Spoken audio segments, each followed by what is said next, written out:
رتو ڈیروں میں تقریباً کوئی 2800 بچے ہیں تقریباً جو HIV میں مبتلا ہیں. لیکن ایک گروپ جس میں سب سے زیادہ یہ تیزی سے پھیل رہا ہے وہ ہے ہم جنس افراد، ہم جنس مرد افراد. اچھا، یہ تو آپ نے بڑی عجیب سی بات کر دی وقار بھٹی صاحب کہ ہم جنس مرد افراد پاکستان میں تو یہ ہوتا ہی نہیں ہے. یہ کیسی بات کر رہے ہیں؟ 2016 کے IBPS کے مطابق پاکستان میں ہم جنس پرست مرد افراد کی تعداد 8 لاکھ تھی. انہوں نے اس کے اوپر سائن کیے. انہیں یہاں پر منسٹری کے لوگوں نے بتایا تھا اور لوگوں نے بتایا تھا کہ آپ نے یہ سائن نہیں کرنا، یہ پاکستان کے مفاد کے خلاف ہے. لیکن ان کو گلوبل فنڈ نے جنیوا بلایا، وہ جنیوا گئے اور یہاں سے وہ گئے بڑے جوش و جذبے کے ساتھ کہ میں وہاں جا کے میں ایسی کی تیسی کر دوں گا، میں پاکستان کے خلاف کوئی بات نہیں مانوں گا، میں پاکستانی ہوں اور میں محب وطن ہوں. لیکن جب وہ واپس آئے تو وہ 180 ڈگری پہ وہ چینج ہوئے. انہوں نے آ کے یہاں پر کہا کہ تم سب نااہل ہو، پاکستان کے ادارے نااہل ہیں اور یہ فنڈ جو ہیں وہ گلوبل فنڈ جو جس طرح چاہے گا ویسے استعمال کرے گا. کہانی کے پیچھے اصل کہانی ہے وہ کیا ہے؟ ایک تو یہ کہ پروگرام جو ہے بہت خفیہ ہے جی. یہ خفیہ پروگرام کے طور پہ چل رہا ہے. وہ ان کو CIA کا ایجنٹ تک قرار دیتے ہیں. LGBTQ کا ایجنڈا فالو کرنے کے بجائے اوپن اپ ہو کے بتائیں کہ کس طریقے سے یہ بیماری پھیل رہی ہے. تو یہ آگ ان لوگوں کے گھر تک جائے گی جو ہمارے ارباب اختیار ہیں، جو ہمارے منسٹر حضرات ہیں، جو ہماری سیکرٹری حضرات ہیں. یہ آگ ان کے گھروں تک پہنچنے والی ہے. بسم اللہ الرحمن الرحیم. آج ہمارے مہمان ہیں وقار بھٹی صاحب، جو کہ ہیلتھ اور انوائرمنٹ کے صحافتی حلقوں میں بہت نمایاں نام ہے. جنگ گروپ کے اسپیشل کورسپونڈنٹ ہیں اور آج کل اسلام آباد میں مقیم ہے. بہت طویل عرصہ انہوں نے ہیلتھ جرنلزم کی دنیا میں گزارا ہے اور قومی اور بین الاقوامی صحت کے اداروں میں ان کا کافی ایکسس ہے. آج کل ان کی چند سٹوریز بہت مقبول ہوئی ہیں، خاص طور پہ HIV کے پھیلاؤ میں منشیات کے عادی افراد کے کردار پہ ان کی حالیہ سٹوری نے کافی تہلکہ مچایا ہے. آج ہم اس بارے میں گفتگو کرتے ہیں وقار بھٹی صاحب سے کہ اس سٹوری کے پیچھے اصل سٹوری کیا ہے اور یہ کس طرح اتنی تیزی سے HIV پاکستان میں پھیل رہا ہے.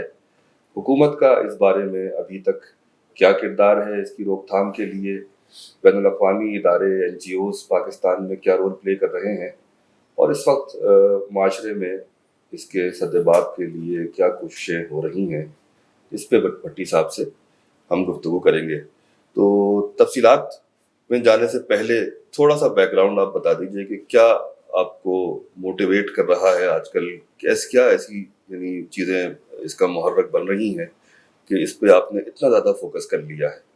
بہت شکریہ نوفل صاحب، آپ نے مجھے بلایا یہاں پر. IPS کا میں شکر گزار ہوں اور آپ کا خاص طور پر کہ آپ نے مجھے دعوت دی، میں یہاں آیا. اور بہت افیکٹو میڈیم ہے سوشل میڈیا، یہ پوڈ کاسٹ بہت افیکٹو میڈیم ہے کہ آپ اپنی بات کر سکیں. میں تو انگلش لینگویج میں سٹوریز کرتا ہوں اور TV پہ بھی کرتا ہوں، لیکن TV پہ اتنا ٹائم نہیں ہوتا. تو یہ بہت افیکٹو میڈیم ہے اور آپ نے مجھے یہاں پہ دعوت دی. میں بہت عرصے سے HIV کے پھیلاؤ پر کام کر رہا ہوں پاکستان میں.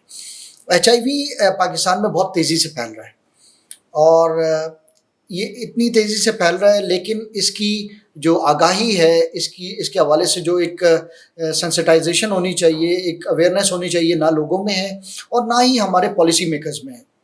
اس کی وجہ یہ ہے کہ یہ جو پروگرام ہے، HIV کو ویسے بھی ایک ٹیبو سمجھا جاتا ہے، ایک ایسی بیماری جس کے متعلق لوگ بات کرنا بھی پسند نہیں کرتے. اس کا جو ریلیشن شپ ہے وہ سمجھا جاتا ہے کہ یہ جنسی بیماری ہے. اب جنس پہ بات کرنا ہمارے ملک میں ویسے ہی ایک آپ کو پتہ ہے ایک ٹیبو ہے. تو ایک ایسی بیماری جس کا جنسی تعلق ہے، پھر اس کو ڈسکس کرنا یہ ایک مطلب لوگوں کو معیوب سا لگتا ہے. تو اس لیے اس پہ بات نہیں ہوتی، اس پہ پالیسی میکرز بھی بات نہیں کرتے. اس پہ کبھی آپ نے کسی منسٹر کو، ہیلتھ منسٹر کو بات کرتے ہوئے نہیں دیکھا ہوگا، کوئی سیکرٹری بات نہیں کرتا، کوئی پبلک ہیلتھ ایکسپرٹ اس پہ بات نہیں کرتا. لیکن دوسری جانب مسئلہ یہ ہے کہ پاکستان میں ہیپاٹائٹس C جو ہے تقریباً اس کے 1 کروڑ سے زائد مریض ہیں. اچھا، ہیپاٹائٹس جس طریقے سے پھیلتا ہے HIV بھی بین ہی اسی طریقے سے پھیلتا ہے. تو اگر ہیپاٹائٹس کے 1 کروڑ کے قریب مریض ہیں پاکستان میں، تو HIV کے مریض کتنے؟ ہیپیٹائٹس سی کے مریض ہیں یا بی کے مریض ہیں؟ ہیپیٹائٹس سی کے مریض سے میں بات کر رہا ہوں. پاکستان اس وقت دنیا میں ہیپیٹائٹس سی کے مریضوں کے حوالے سے پہلے نمبر پر ہے, اور ان میں اگر آپ بی کے مریض بھی شامل کر لیں تو یہ کوئی 1,30,00,000 سے زائد تعداد بن جاتی ہے. ہیپیٹائٹس بی کی ویکسین چونکہ آ چکی ہے تو اس کی پریونشن ہونا شروع ہو گئی ہے. تو میں یہ کہہ رہا تھا کہ جس طریقے سے ہیپیٹائٹس بی اور سی پھیلتے ہیں اسی طریقے سے HIV بھی پھیلتا ہے. لیکن HIV کا چونکہ ہم سمجھتے ہیں کہ شاید یہ جنسی بیماری ہے تو اس لیے ہم نے اس پہ بات کرنا ختم کر دی ہے.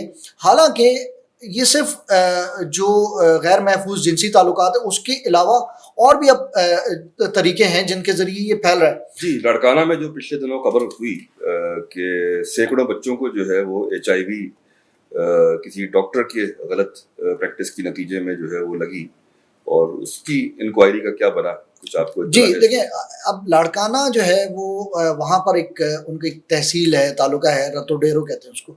رتو ڈیرو میں تقریباً کوئی 2800 بچے ہیں تقریباً جو HIV میں مبتلا ہیں, 15 سال اور اس سے کم عمر کے بچے.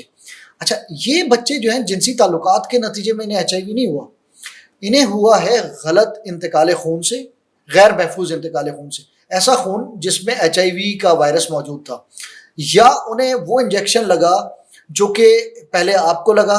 اگر فرض کریں آپ HIV سے متاثر تھے, وہ پھر اسی انجیکشن کو مجھ پر استعمال کیا گیا, پھر ہمارے کیمرہ مین پہ استعمال کیا گیا, پھر کسی اور پہ استعمال کیا گیا.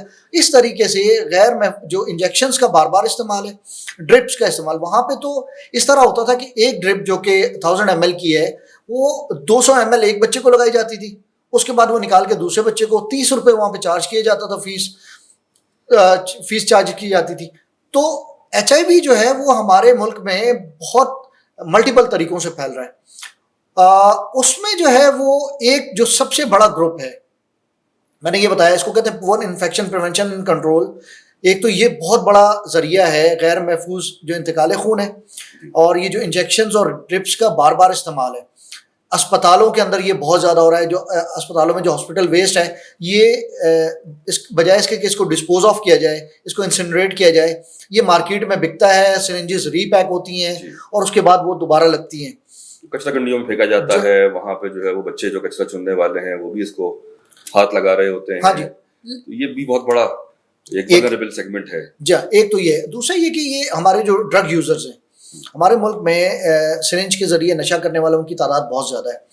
اچھا, ان لوگوں کو ایک پروگرام کے ذریعے نئی سرنجز پرووائڈ کی جا رہی ہیں بہت عرصے سے, لیکن بدقسمتی سے غیر ملکی امداد کے ملینز آف ڈالرز ملنے کے باوجود وہ پروگرام اتنا افیکٹو ثابت نہیں ہوا, اور جو انجیکٹیبل ڈرگ یوزرز ہیں ان میں HIV کی شرح بڑھتی جا رہی ہے, جو کہ 30% سے بڑھ کر کہیں زیادہ ہو چکی ہے. اس پہ عالمی طور پر بھی اور پاکستان میں بھی مقامی طور پر بھی بہت تشویش کا اظہار کیا گیا ہے کہ وہ پروگرام جو ہے وہ ناکام ہوا ہے. اب آ جاتے ہیں پاکستان میں HIV پھیلنے کی وجوہات کیا ہیں. ایک بس اس میں سوال یہ آ رہا ہے, ہماری جو گفتگو ہو رہی تھی اس سے پہلے تو آپ نے فرمایا کہ کوئی $700 ملین جو ہیں وہ اس مد میں پچھلے 2 دہائیوں میں پاکستان میں آئے ہیں, لیکن جیسے جیسے فنڈنگ بڑھتی جا رہی ہے ویسے ویسے HIV کے مریضوں کی تعداد بھی بڑھتی جا رہی ہے. تو اس میں کیا صداقت ہے؟ جی بالکل صحیح کہا آپ نے. دیکھیں, HIV کی روک تھام کے لیے اور TB اور ملیریا کی روک تھام کے لیے ایک عالمی ادارہ ہے, اس کا نام ہے گلوبل فنڈ. یہ گلوبل فنڈ جو ہے وہ جو انٹرنیشنل پاورز ہیں, امریکہ ہو گیا, برطانیہ, کینیڈا, اس طرح کے جو امیر ممالک ہیں, انہوں نے فنڈ قائم کیا ہے تاکہ دنیا سے HIV, TB اور ملیریا کا خاتمہ کیا جائے 2030 تک.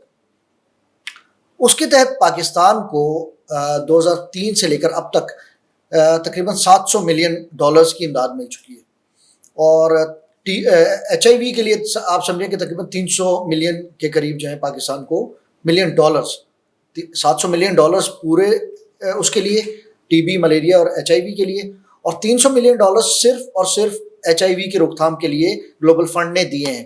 تو حکومت پاکستان ایک تو اپنا ایک پیسہ خرچ نہیں کرتی اس پروگرام کے لیے. اب HIV کیوں بڑھ رہا ہے؟ دیکھیں, اس کی وجہ یہ ہے کہ چونکہ غیر ملکی پیسہ ہے, تو میں یہ سمجھتا ہوں اور کہ اس طرح کئی اور پاکستان کے پبلک ہیلتھ ایکسپرٹس بھی یہ سمجھتے ہیں کہ وہ پیسہ ایک خاص ایجنڈے کے تحت استعمال ہوتا ہے. اس پیسے کے استعمال ہونے میں ٹرانسپیرنسی نہیں ہے. ایک تو وہ پیسہ پاکستان میں اس وقت ایک ایڈیشنل سیف گارڈ پالیسی لگی ہوئی ہے جس کے تحت وہ پیسہ حکومت پاکستان کو نہیں ملتا. اچھا. حکومت پاکستان اس پیسے کے لیے درخواست دیتی ہے, پیسہ پاکستان میں آتا ہے لیکن پیسہ پاکستان کو نہیں ملتا. خاص طور پہ HIV والا جو پیسہ ہے وہ NGOs کو ملتا ہے, UNDP کو دیتے ہیں, اور اس کے علاوہ نئی زندگی ایک ادارہ ہے اس کو دیا جاتا ہے, پھر وہ آگے اور NGOs کو دیتے ہیں. تو HIV کی مد میں ملنے والے جو $300 ملین ہیں, یا اب یہ میں ایگزیکٹلی مجھے اس وقت یاد نہیں ہے, میرے پاس پیپرز موجود ہیں, یہ پیسہ جو ہے وہ ٹرانسپیرنٹلی یوز نہیں ہوتا. UNDP کی کیپیسٹی نہیں ہے. UNDP نے 2020 سے اس کے اوپر کام شروع کیا ہے, لیکن ان سے یہ پیسہ خرچ ہوتا ہے اور نہ وہ اس کو صحیح طریقے سے استعمال کر پاتے ہیں, اور وہ لیپس ہو جاتے ہیں فنڈز. اچھا, کئی مدات ہیں, ان مدات میں اگر پیسہ خرچ نہ ہو تو وہ دوسری مد میں استعمال نہیں ہو سکتا. اسی طریقے سے پاکستان کا نیشنل ایڈز کنٹرول پروگرام ہے, اس کے پاس کوئی چیز نہیں ہے, کوئی فنڈنگ نہیں ہے. ایک اور چیز یہ ہے کہ یہ ادارے جو ہیں یہ خفیہ طریقے سے کام کرتے ہیں. مثال کے طور پہ خفیہ طریقے سے اس طرح خفیہ پروگرام ہے یہ. اگر میں ان سے ڈیٹا لینے جاتا ہوں ایز اے جرنلسٹ, آپ جاتے ہیں, کوئی بھی جرنلسٹ جاتا ہے, یہ آپ کو HIV کا ڈیٹا نہیں دیتے. یہ کہتے ہیں کہ یہ ایک اسٹریٹجک ڈیٹا ہے. اچھا, اسٹریٹجک ڈیٹا کا مطلب یہ ہوتا ہے کہ پاکستان میں نیوکلیئر سینٹریفیوجز کتنے ہیں, پاکستان میں نیوکلیئر آرسنل کتنا ہے, پاکستان میں ہمارے پاس 5th جنریشن یا 4th جنریشن فائٹر جیٹس کتنے ہیں. یہ آپ سرکاری اداروں کی بات کر رہے ہیں یا غیر سرکاری اداروں کی؟ یہ میں سب کی بات کر رہا ہوں. دیکھیں, پاکستان میں جو کسٹوڈین ہے ڈیٹا کا HIV کے حوالے سے وہ ہے national AIDS control programme. National AIDS control programme میں جو کچھ لوگ ہیں جو کہ گلوبل فنڈ نے ہائر کر کے وہاں رکھے ہوئے ہیں. اچھا, یہ وہ لوگ ہیں جو کہ ہمارے افسران کو, سیکرٹری حضرات کو بھی ڈیٹا نہیں دیتے, ان کی بات نہیں مانتے, کیونکہ یہ فنڈنگ باہر سے لیتے ہیں. یہ یہاں پہ جو ڈیسیجن ہوتا ہے یہ NSCP میں موجود نیشنل ایڈز کنٹرول پروگرام میں افسران یہ رپورٹ کرتے ہیں اس کو گلوبل فنڈ کو. یہ گلوبل فنڈ کے زیادہ وفادار ہیں بجائے اس کے کہ بنسبت پاکستان کے. تو کچھ ہمارے سابق جو افسران جو سیکرٹریز رہے ہیں یا انہوں نے کامن مینجمنٹ یونٹ جو ان تینوں بیماریوں کو کنٹرول کرنے کے لیے بنایا, ان کے سربراہان ہیں, وہ ان کو CIA کا ایجنٹ تک قرار دیتے ہیں. وہ کہتے ہیں کہ یہ لوگ پاکستان کے مفاد کے اگینسٹ کام کر رہے ہیں. کیوں؟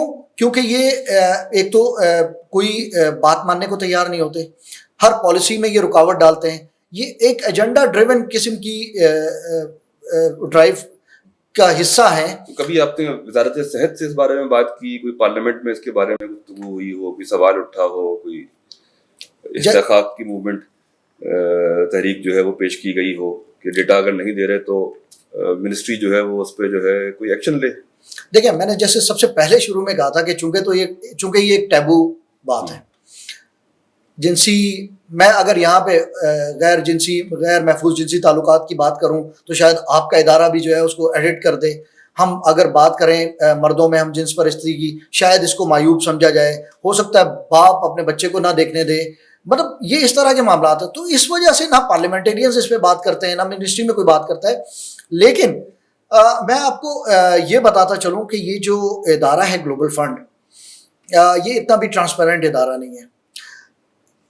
میں یہ ایک الزام تو نہیں, میں کچھ لوگوں کے شبہات ہیں وہ میں آپ کے سامنے بیان کر دیتا ہوں کہ یہ کیا کرتے ہیں. کہ جیسے ہمارے ایک سابق سیکرٹری تھے, میں ان کا نام نہیں لینا چاہتا, ہیلتھ کے, ابھی کچھ عرصہ پہلے کی بات ہے, ان کے دور میں پاکستان پہ یہ ایڈیشنل سیف گارڈ پالیسی نافذ ہوئی, یعنی کہ پیسہ گلوبل فنڈ کا پیسہ پاکستان آئے گا لیکن NGOs خرچ کریں گے, حکومت کو نہیں ملے گا.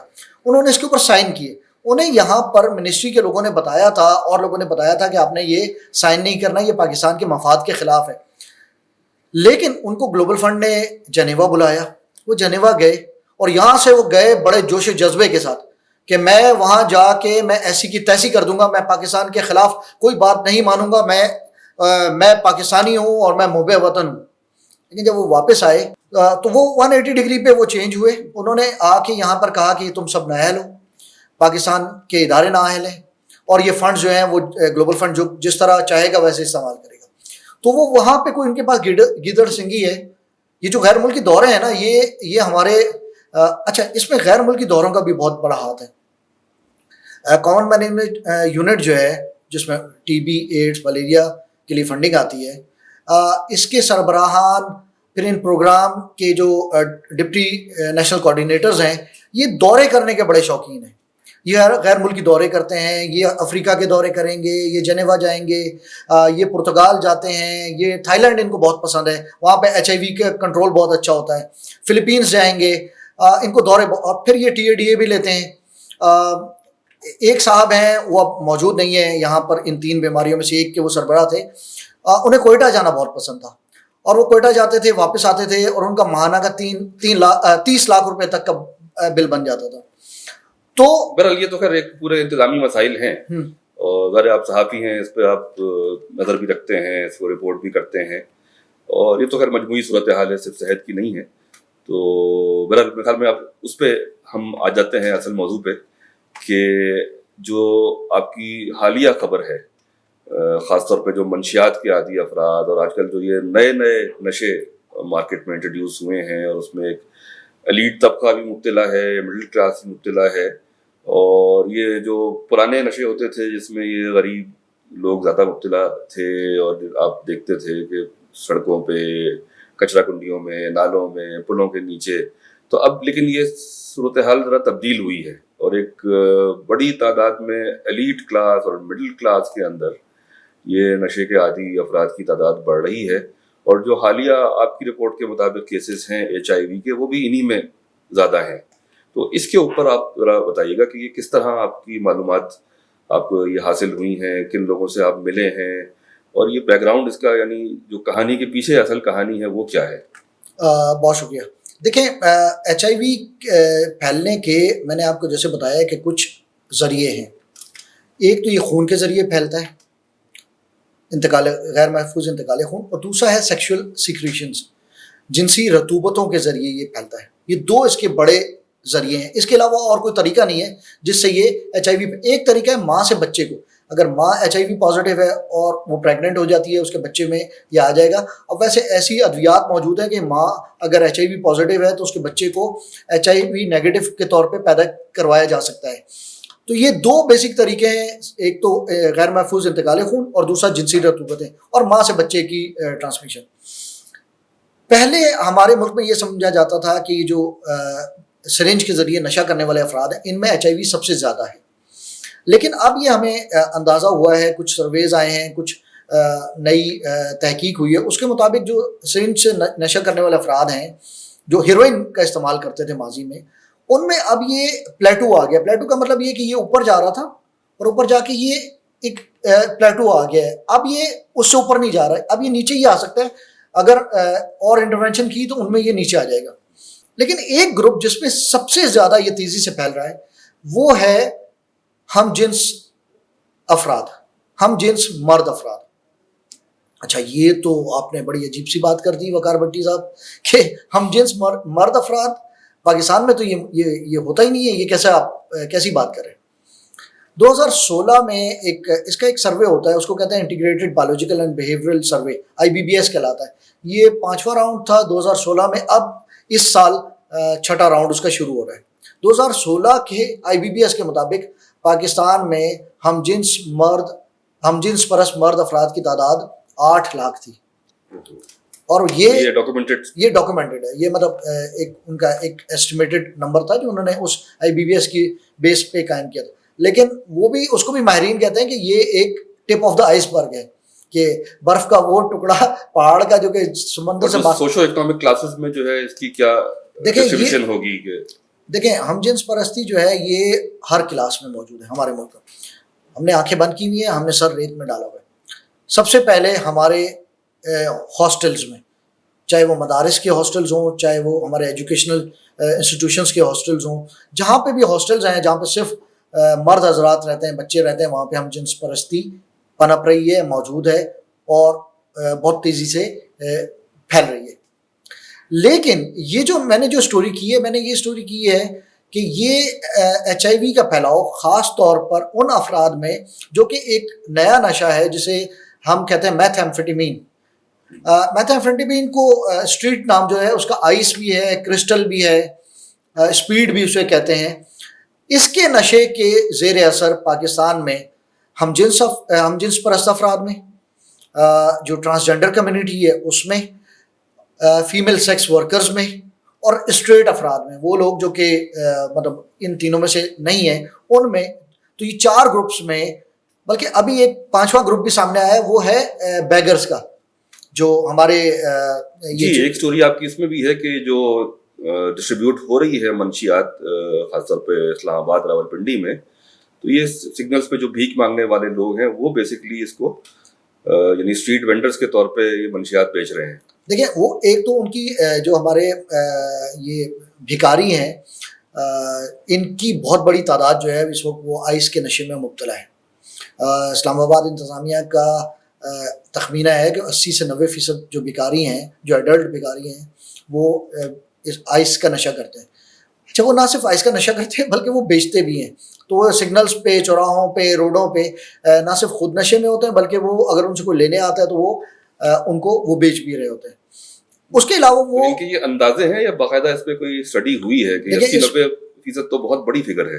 جی دیکھیں اس میں انہوں نے اس کو باقاعدہ ایک انٹیلیجنس نیٹ ورک کے ذریعے چیک کرایا، جو پولیس کا انٹیلیجنس کا نیٹ ورک ہے اور پھر دیگر ایجنسیوں کا نیٹ ورک ہے، اور ان کا ایک اپنا بھی نیٹ ورک ہے.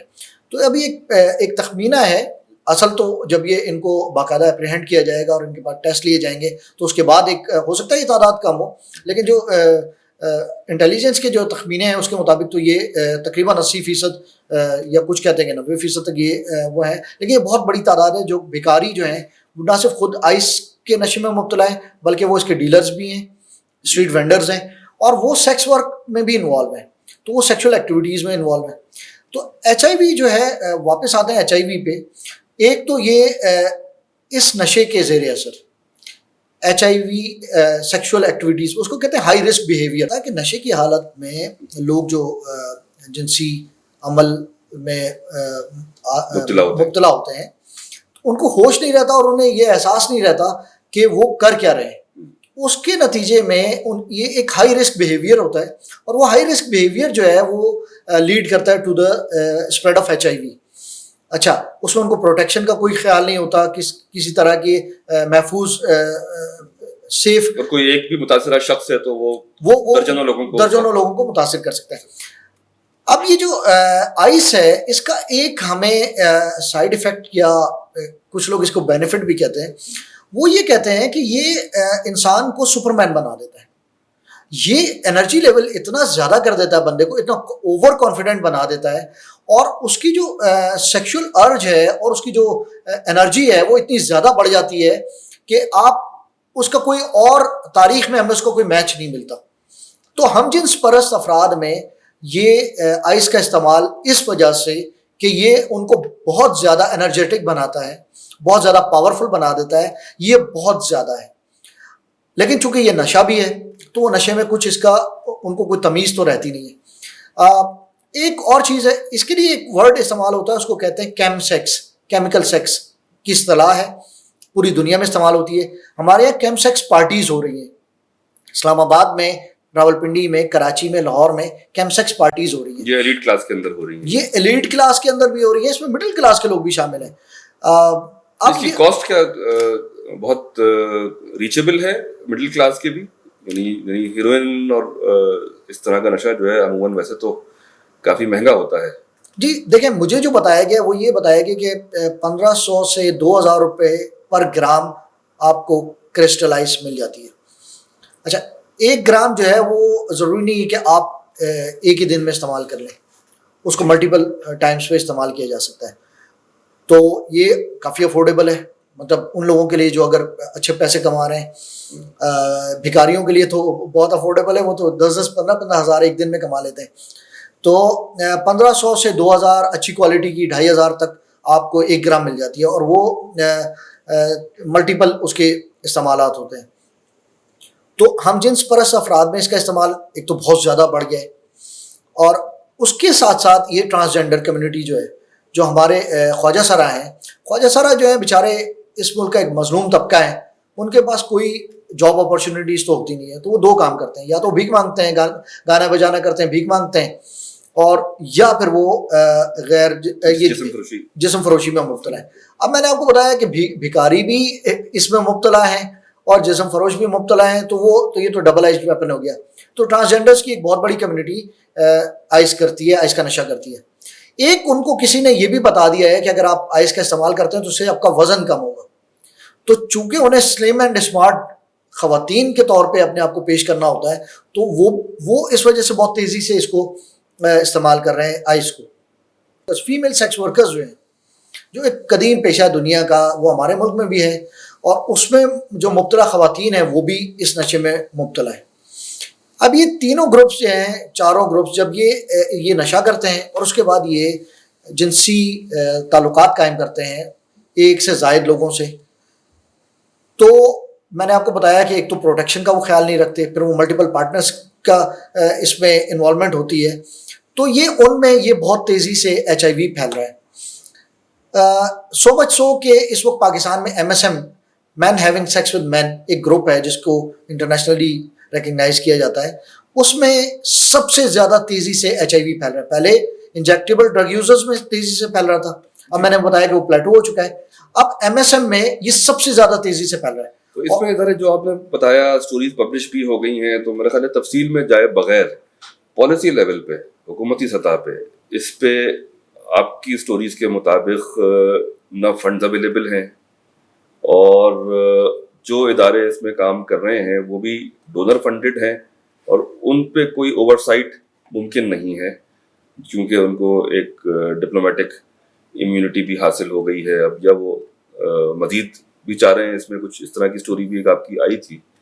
تو کرنے کا کام کیا ہے اب کہ وفاقی حکومت اور صوبائی حکومتیں، کیونکہ ظاہر صحت تو اب صوبائی معاملہ ہے 18ویں ترمیم کے بعد، اور جو وفاقی حکومت ہے وہ ایک اپنی سطح پہ جو کچھ کر رہی ہے، لیکن نہ ان کے پاس فنڈز ہیں اور نہ وہ آپریشنلی اتنا اب اپنا اختیار رکھتے ہیں کہ گراس روٹ سطح کے اوپر جتنا بڑا یہ مسئلہ ہے. یعنی آپ کی جو سٹوریز ہیں وہ صرف اسلام آباد پنڈی کی حد تک ہم سمجھ سکتے ہیں یا بڑے شہروں کی حد تک، لیکن یہ تو جو پاکستان کے دیہی علاقے ہیں اور دور دراز کے علاقے ہیں وہاں بھی صورتحال یہی ہے، اور جہاں یعنی پیسہ بھی ان ریگولیٹڈ ہے اور معاشرہ ہے وہ بھی اس کے اندر اس طرح کی علتیں پہلے سے پائی جاتی ہیں تاریخی طور پہ.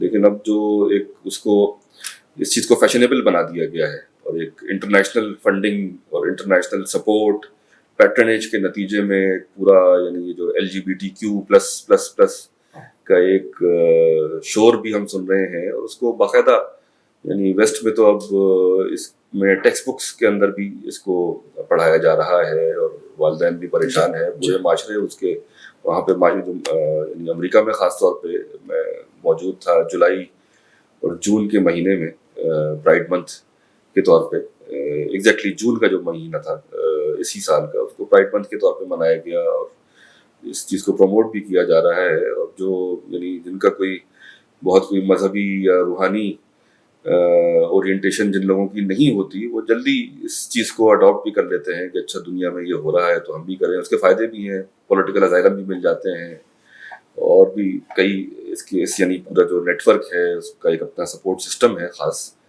تو پاکستان میں یہ چیز پھیل رہی ہے، تو حکومتی سطح پہ کرنے کے کام آپ کی نظر میں کیا ہو سکتے ہیں، اور سیاسی جماعتوں کا اس میں کیا کردار ہونا چاہیے؟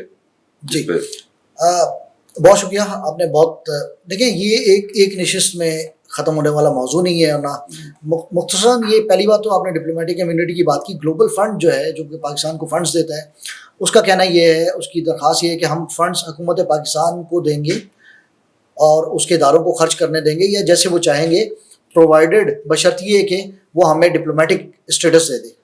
اس کے اوپر ابھی بات چیت چل رہی ہے، کچھ لوگ اس کے مخالف ہیں، کچھ لوگ اس کے حامی ہیں کہ گلوبل فنڈ کو ڈپلومیٹک یا سفارتی استثنا دے دیا جائے. دیکھیں HIV کو پھیلنے سے روکنا ہے. HIV بہت تیزی سے پھیل رہا ہے. نہ صرف یہ جنسی جو تعلقات ہیں، غیر محفوظ جنسی تعلقات، اس کے ذریعے پھیل رہا ہے، تو اخلاقی بےراروی ہے، اس کی وجہ سے منشیات کا استعمال ہے، اس کی وجہ سے HIV کا پھیلاؤ ہے، اور اس میں دوسری بیماریاں بھی ساتھ ساتھ شامل ہوں گی. مجھے معلوم ہوا کہ سرویکل کینسر بہت تیزی سے پھیل رہا ہے، اور شوکت خانم میں اب ایک پورا وارڈ جو ہے وہ اس کے لیے بنا دیا گیا ہے، اور اس کی بھی بنیادی وجہ جو ہے وہ یہی ہوتی ہے کہ ہیومن پیپلوما وائرس کینسر جو ہے وہ سرویکل کینسر جو ہے وہ اس طرح کا کینسر نہیں ہے جو دیگر کینسر ہوتے ہیں، اور یہ صرف ایک وجہ سے پھیلتا ہے، وہ بھی یعنی ملٹیپل پارٹنرز اور کثرت جو ہے اس اخلاقی بے روی کی. تو یہ چیزیں پھیل رہی ہیں، اور پبلک ہیلتھ میں اس پہ کوئی فوکس صوبائی سطح پر بھی اور وفاقی سطح پہ اس وقت تک نظر نہیں آ رہا. جی بالکل ٹھیک ہے. دیکھیں ہم ایچ آئی وی پہ آتے ہیں نا، دیکھیں اس کا میں نے آپ کو بتایا کہ یہ جو غیر محفوظ جنسی تعلقات ہیں یا غیر فطری جنسی تعلقات ہیں، یہ ایک طریقہ ہے بیماریوں کو پھیلا، ان کو کہتے ہیں سیکشولی ٹرانسمیٹڈ ڈیزیزز. اچھا، بدقسمتی سے فوکس ہوتا ہے محفوظ جنسی تعلقات پہ، بجائے اس کے کہ ہم اپنے بچوں کو، اپنے لوگوں کو یہ بتائیں کہ ہمیں جو بتایا گیا ہے، جو جنسی تعلقات کا اخلاقی پیمانہ جو ہمارے لیے مقرر کر دیا گیا ہے، ہم اس پہ رہیں. ہم جنس پرستی اسلام میں حرام ہے، ہم جنس پرستی ہمارے مذہب میں حرام ہے، تمام مذاہب میں، ہاں ہمارے معاشرے میں بھی، ہمارے معاشرے میں بھی اس کو اچھا نہیں، غیر مذہبی آدمی بھی جو ہے وہ اس کو جسٹیفائی نہیں کر سکتا. لیکن دنیا میں اس کے متعلق اب ظاہر سی بات ہے کہ ایک الگ رائے رکھی جاتی ہے، اور اس کا ایک بہت بڑا پریشر ہے ہمارے اوپر کہ ہم اس کو ایکسیپٹیبل سمجھیں اور بنائیں. اب وہ جتنا اس کو ایکسیپٹیبل بنانے کی کوشش کرتے ہیں، اتنی کوئی نئی مصیبت آ جاتی ہے. اب یہ آئس جو ہے، یہ ایک نئی مصیبت کے طور پہ سامنے آئی ہے، اور یہ ہم جنس پرست مردوں میں یہ بہت تیزی سے، اب انہوں نے اس کے لیے ایک اور پریپ لے کے آئے ہیں. چلیں خیر، آپ بات کر رہے تھے کہ اس کو کنٹرول کرنے کا طریقہ، میں اس پہ ذرا بات کرنا چاہ رہا ہوں. ایک تو یہ ہے کہ ہمیں اس کو اوپن اپ کرنا پڑے گا، حکومت پاکستان کو اس پروگرام کو تھوڑا سا باہر لے کے آنا پڑے گا. NIH جو ہمارا قومی ادارہ برائے صحت ہے، اس پروگرام کو اس کے زیر اثر لانا پڑے گا، اس کے حوالے کرنا پڑے گا. یہ ایک سائلوز میں پروگرام ہے جس کی کوئی اوور سائٹ نہیں ہے.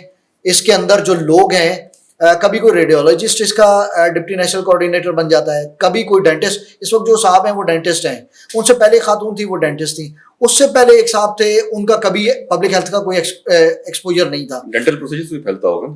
ہاں مطلب تو شاید انہوں نے کہا کہ چونکہ یہ ڈینٹل جو آلات ہیں جو کہ اسٹیرلائز نہیں ہوتے، اس سے پہلے تو انہوں نے ڈینٹسٹ کو بنا دیا، پہلے بھی یہ خاتون، پھر کوئی نہ کوئی لیکن ریڈیولوجسٹ کو بنانے سے کیسے اس کو کنٹرول کر رہے تھے، آئی ڈونٹ نو. اچھا، تو ایک تو یہ کہ پروگرام جو ہے بہت خفیہ ہے، یہ خفیہ پروگرام کے طور پہ چل رہا ہے، اس کو سامنے آنا پڑے گا. نیشنل ایڈز کنٹرول پروگرام کو اور پروونشل ایڈز کنٹرول پروگرام جو ہیں، ان میں اہل افراد لگانے پڑیں گے، پبلک ہیلتھ ایکسپرٹس لگانے پڑیں گے. بدقسمتی سے چونکہ ہمارے یہاں سفارش کلچر، اور یہ میں نے بتایا لوگوں کو کہ جس طرح کے لوگ ان پروگرامات میں لگائے جا رہے ہیں، سفارش کی بنیاد پہ، اپنے تعلقات کی بنیاد پہ، یس سر ہونے کی بنیاد پہ ان کا جو تاثر ہے، اس کو ختم کرنا پڑے گا. اگر آپ نے اپنے ملک کو بچانا ہے تو یہ خدا کا واسطہ ہے، یہ سفارش کا کلچر آپ بند کر دیں. یہ جو آپ اپنے چاچے ماموں کو، رشتہ داروں کو، اپنے تعلقات والے لوگوں کو، کسی فلانے شخص کے داماد کو، اور جن کی والدہ جو ہیں وہ چونکہ کسی پروگرام میں رہی ہیں، تو ان کو، اس طرح کے لوگوں کو ہمیں لگانا بند کرنا پڑے گا. نہیں تو یہ آگ ان لوگوں کے گھر تک جائے گی جو ہمارے ارباب اختیار ہیں، جو ہمارے منسٹر حضرات ہیں، جو ہماری سیکرٹری حضرات ہیں. یہ آگ ان کے گھروں تک پہنچنے والی ہے. اب HIV، یہ جو کی پاپولیشنز ہیں جو میں نے آپ کو بتایا ہے کہ نشہ کرنے والے افراد اور یہ جو سیکس کرنے والے افراد ہیں، ان سے نکل کر یہ عام پاپولیشن میں چلا گیا. اس کو کہتے ہیں، اس کا اسپل اوور ہو گیا ہے جنرل پاپولیشن میں. لاڑکانہ میں اور لاڑکانہ کے 4 اضلاع میں، کے اطراف 4 اضلاع میں اب HIV عام لوگوں میں بہت تیزی سے پھیل رہا ہے. وہاں پہ اب مرد اپنے بیویوں کو یہ پاس آن کر رہے ہیں، یا بیویاں جو ہیں وہ بچوں کو پاس آن کر رہی ہیں. تو یہ پبلک میں چلا گیا ہے. جو یہ IPC ہے جو ہم کہتے ہیں غیر محفوظ انتقال خون اور سرنجز کے ذریعے، اس کا مطلب یہ ہے کہ یہ عام پاپولیشن میں یہ چلا گیا ہے. یہ اب کنفائنڈ نہیں ہے کہ کسی ایک گروپ میں تھا، آپ کہتے تھے یہ چونکہ یہ MSM میں ہے، یا ٹرانسجینڈر میں ہے، یا فیمیل سیکس ورکرز میں ہے، یا نشہ کرنے والے افراد میں. اب یہ کہانی نہیں رہی. تو پروگرام کو اوپن اپ کریں، اس پہ بات کریں، اس کے حوالے سے آگاہی پھیلائیں. NACP جو نیشنل ایڈز کنٹرول پروگرام ہے، UNDP ہے، یہ لوگ ایڈز پہ ایک ورک شاپ نہیں کرتے، کوئی پبلک آگاہی کا کوئی پروگرام نہیں کرتے. ابھی ایک ورک شاپ کرائی جا رہی ہے، اسلام آباد میں ہوئی اور اب 4 صوبوں میں ہوگی. وہ ایک ایسے شخص کو دی گئی ہے جسے HIV اور ایڈز کا فرق معلوم نہیں ہے. جن صاحب کو بلایا گیا تھا ایتھیکل رپورٹنگ سمجھانے کے لیے، ان شخص کے پاس کوئی مثال نہیں تھی کہ ان ایتھیکل رپورٹنگ کیا ہوئی اور ایتھیکل رپورٹنگ کیا ہوئی. صرف تعلقات کی بنیاد پر، صرف اپنے کک بیکس کے لیے، اپنے کٹس کے لیے ہم جو ہے اپنے آپ کو آگ میں دھکیل رہے ہیں. اور جو لوگ یہ کر رہے ہیں، میں ان کو وارننگ دیتا ہوں کہ یہ آگ ان کے گھروں تک پہنچے گی. ان کے بچے ہیں، کل ان کے بچے، ان کے اہل خانہ اس بیماری میں مبتلا ہونے جا رہے ہیں، کیونکہ آپ وہ کام نہیں کر رہے جو آپ کو کرنے ہیں. ایک اور چیز، ادارے جیسے آئی پی ایس ہے، آئی پی ایس اکانومی پہ بہت فوکس کرتا ہے، ہیلتھ کے بہت سارے ایشوز پہ فوکس کرتا ہے. میں آپ سے درخواست کروں گا کہ جو ہیلتھ کے برننگ ایشوز ہیں، جن میں ایک ایچ آئی وی بھی ہے، یہ ایک پولیٹیکل اکانومی کا ایک بہت اہم کمپوننٹ ہے، ایک سبجیکٹ ہے. اس پہ ہمیں بات کرنی چاہیے، ہمیں میڈیسنس پہ بات کرنی چاہیے. ایچ آئی وی کی جتنی ادویات ہیں وہ پاکستان میں نہیں بنتی. کل اگر گلوبل فنڈ اس کی ادویات کے لیے فنڈنگ بند کر دیتا ہے تو آپ کے ملک میں ادویات نہیں ہوں گی. انڈیا اس کی ادویات بنا رہا ہے. ہمیں جو ہے اس سے بچاؤ کے مقامی ذرائع پیدا کرنے ہوں گے، ریسورسز بنانے ہوں گے. PC-1 ایک تیار ہوا ہے CMU کے لیے، وفاقی وزارت صحت میں. اس کے لیے جو بندہ اپوائنٹ ہونا ہے وہ بندہ اپوائنٹ نہیں کیا جا رہا. ایسا ایڈ بنایا گیا ہے کہ کوئی اپنا من پسند بندہ لایا جائے. میں پھر وارننگ دیتا ہوں، میں پھر آپ کو آگاہ کرتا ہوں کہ اگر کوئی نااہل شخص، اور جس کے بہت زیادہ امکانات ہیں، 110% امکانات ہیں کہ کوئی نااہل شخص اپنا کوئی قریبی اس میں لگا دیا جائے گا، تو یہ آگ آپ کے گھروں تک جائے گی. خدا کا واسطہ ہے، اپنے کک بیکس، اپنے دوروں، اپنی گاڑیوں اور اپنے TADA کے چکر میں ہماری قوم کا بیڑا غرق نہ کریں. اس پروگرام کو اوپن اپ کریں، اس کے اوپر مقامی اپنی فنڈنگ لائیں، اس کے اوپر آگاہی کے پیغامات چلائیں. LGBTQ کا ایجنڈا فالو کرنے کے بجائے اوپن اپ ہو کے بتائیں کہ کس طریقے سے یہ بیماری پھیل رہی ہے، کن لوگوں میں پھیل رہی ہے. یہ بات صحیح ہے کہ جو HIV میں مبتلا فرد ہوتا ہے اس کو اسٹگما فیس کرنا پڑتا ہے. اسٹگما، ڈسکریمنیشن، یعنی کہ اس میں دھبا لگ جاتا ہے. ہمارے اسپتال HIV کے مریض کا علاج نہیں کر رہے. آپ کو پتہ ہے اسلام آباد کا کوئی پرائیویٹ اسپتال جو ہے وہ HIV کے مریض کا علاج نہیں کرتا. اگر کسی سرکاری اسپتال میں HIV کا مریض کسی بیڈ پہ لیٹا ہو تو اس کے اوپر لگا دیا جاتا ہے کہ HIV پازیٹیو، اور اس کے قریب سے لوگ نہیں گزرتے. ایون ڈاکٹرز اس کا علاج نہیں کرتے. ہمیں اس ٹیبو سے نکلنا پڑے گا. کسی زمانے میں دل کی بیماری، شوگر، ہائپر ٹینشن، یہ بھی ٹیبو تھا، لیکن اب ایلیٹ کلاس بہت فخریہ کہتی ہے کہ ہاں جی مجھے تو کارڈک ڈیزیز ہے اور میں جو ہے وہ اسٹیٹنز لے رہا ہوں اور بلڈ تھنرز لے رہا ہوں. تو یہ بیماری بھی ایک بیماری ہے، اس کے پھیلنے کا بھی ایک طریقہ ہے. ہمیں بیماری کو بیماری کے طور پہ ٹریٹ کرنا چاہیے، اس کے اسباب کو اس کے اسباب کے طور پہ ٹریٹ کرنا چاہیے. یہی میرا مشورہ ہے، اور میری آپ سے بھی درخواست ہوگی کہ اس کے اوپر مزید ایک کانفرنس کروائیں جو کہ ہم تاکہ لوگوں کو بتا سکیں، اس کی کوریج ہو اور لوگوں کو پتہ چل سکے کہ وہ کس مصیبت کی طرف بڑھنے جا رہے ہیں. جی بہت شکریہ وقار بھٹی صاحب. ہماری اس گفتگو کا مقصد جو ہے وہ ظاہر ہے چیزوں کو سمجھنا تھا، اور اس بہت ہی گمبھیر جو حالات پیدا ہو رہے ہیں صحت کے شعبے میں، خاص طور پہ یہ منشیات اور اس کا تعلق جو ہے HIV سے اور اس کے پھیلاؤ سے ہے. تو اس گفتگو کے نتیجے میں ہماری یہ خواہش ہوگی کہ ہم اس پہ ظاہر ہے آپ نے جیسے فرمایا کہ ایک کانفرنس کریں یا راؤنڈ ٹیبل کریں، باقی اسٹیک ہولڈرز کو بھی بٹھائیں، اور ساتھ ساتھ جو پبلک ہیلتھ کے ریسرچرز ہیں اور جو ادارے جہاں پہ پبلک ہیلتھ کی تعلیم ہو رہی ہے، پبلک ہیلتھ کے جو پریکٹیشنرز ہیں، پالیسی پریکٹیشنرز ہیں، وہ بھی سینسٹائز ہوں. اور ظاہر ہے اس کی بہت ساری جہتیں ہیں، لیکن بنیادی مسئلہ اگین یعنی وہی گورننس کا ہے، وہی گورننس ڈیفیسٹ اور وہی اخلاقی ایک تو بے روی ہے، اور یہ جو اخلاقی زوال ہے ہمارے رویوں میں، ہماری پریکٹس میں، اور جو گورننس کے اندر جو روٹ کاز آتا ہے وہ یہی کہ مورلی ہم لوگ اتنے کرپٹ ہو چکے ہیں کہ صحیح فیصلے نہیں کر پاتے، اور جو بھی فیصلہ ہے وہ اپنے پرسنل انٹرسٹ کے لیے اور ویسٹڈ انٹرسٹ کے لیے ہوتا ہے. تو اس کو تو خیر مجموعی طور پہ دیکھنے کی ضرورت ہے، اور ایک قومی ایمرجنسی صرف اسی مسئلے کو ٹیکل کرنے کے لیے، ہینڈل کرنے کے لیے نافذ کرنے کی ضرورت ہے کہ جو گورننس کا اخلاقی زوال ہے وہ کیسے ٹھیک کیا جائے. تو بہت شکریہ. وقت کیونکہ کم ہے تو ہم اس گفتگو کو پھر کسی راؤنڈ ٹیبل اور کانفرنس کے نتیجے کے ذریعے جو ہے وہ آگے بڑھاتے ہیں. اور میرا خیال ہے کہ پبلک پالیسی کے اندر جو ہیلتھ پہ ہمارا کام ہے وہ کافی عرصے سے کچھ ہم اس میں کنٹریبیوٹ نہیں کر پائے، لیکن آپ کی اسٹوریز سے ہمیں تحریک ملی ہے کہ ہم جو ہے اس کو ذرا بہتر اور زیادہ پروڈکٹیولی کر سکیں. تو بہت شکریہ، اور انشاءاللہ پھر آگے بھی ہم سے آپ سے اس پہ بات ہوتی رہے گی. بہت شکریہ. جزاک اللہ. جزاک اللہ.